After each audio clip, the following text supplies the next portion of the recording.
Chapter 8. Mrs. Ebel was teaching geography. Everybody in the class had a map of the United States on his or her desk. Bradley's map was different from all the others. California was above Wisconsin. Florida stuck out of Texas. He picked up his pair of scissors and carefully cut out Tennessee. He was a good cutter.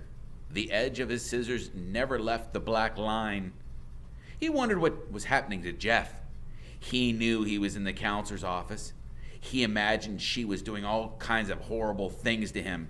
He had tried to tell Jeff at recess not to go see her. He taped Tennessee to Washington. He was a very messy taper. His piece of tape twisted and stuck out of itself. He looked up as Jeff entered the room and watched him hang the hall pass on the hook behind Mrs. Ebel's desk. Then he looked away as Jeff headed for the seat next to him. When the bell rang for lunch, he shoved his map into his desk and pulled out his paper sack. Because of the rain, everyone had to eat inside, in the auditorium. He and Jeff walked there together. Sort of. He's not walking next to me, Bradley thought, but I'm not walking next to him. The auditorium was hot, steamy, and noisy. Long tables with benches had been set up across the room. "Where do you want to sit?" asked Jeff. Bradley ignored him. He stood on his tippy toes and kind of looked around the room as if he was trying to locate his real friends. Jeff walked away and sat at one of the tables. Bradley walked behind where Jeff was sitting. I think I'll sit here," he said aloud as if he didn't know Jeff was there. He stepped over the bench and sat down next to him. "Hi," said Jeff. Bradley faced him for the first time. "Oh, it's you," he said. They ate their lunches. "What are you eating?" asked Jeff. Said Bradley. As he spoke, bits of peanut butter and bread flew from his mouth. "What about you?" Tuna fish," said Jeff. Bradley swallowed his food and said, "I hate tuna fish." My mother makes it good," said Jeff. "She chops apples in it." "I hate apples," said Bradley. He sucked the last drop of milk through his straw, then continued to suck, making a gurgling noise. Sitting 2 tables away from Jeff and Bradley were 3 girls, Melinda Birch, Lori Weston, and Colleen Varigold. They were talking and laughing about something funny that had happened to Colleen that morning. Colleen, who had red hair and a freckled face, covered her mouth with her hand. "There he is," she whispered. "It's him." "Where?" asked Lori. "Don't look at him," said Colleen. "He's right there, sitting next to Bradley Chalkers." "Bradley Chalkers?" said Lori. "I think I'm going to throw up." "Don't look," whispered Colleen. Bradley stopped sucking on the straw. "What'd the counselor do to you?" he asked. Jeff shrugged. "Nothing." "Did she yell a lot? Was she mean and ugly?" "No, she was nice. I think you're going to like her."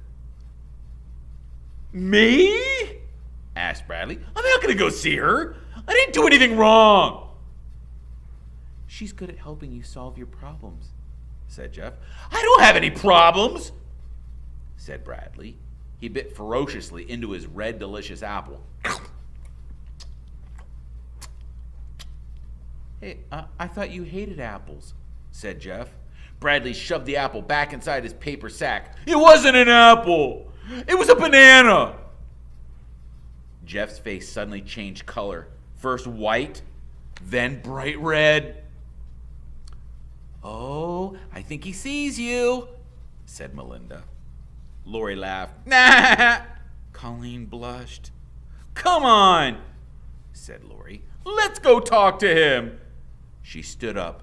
Lori Weston was a short, skinny girl with long, straight black hair. Melinda got up from the table, too. She was nearly twice the size of Lori. She had short brown hair.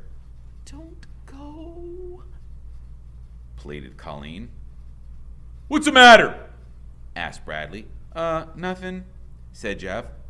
So did I miss anything at class? No, Miss Ebel just gave everybody a map. I got one. Don't lose it, said Bradley. Miss Ebel wants them back. Two girls were giggling behind them. Jeff and Bradley turned around. Colleen thinks you're cute, said Lori. Jeff blushed. Who? He asked. The girls laughed. What's your name? Asked Melinda.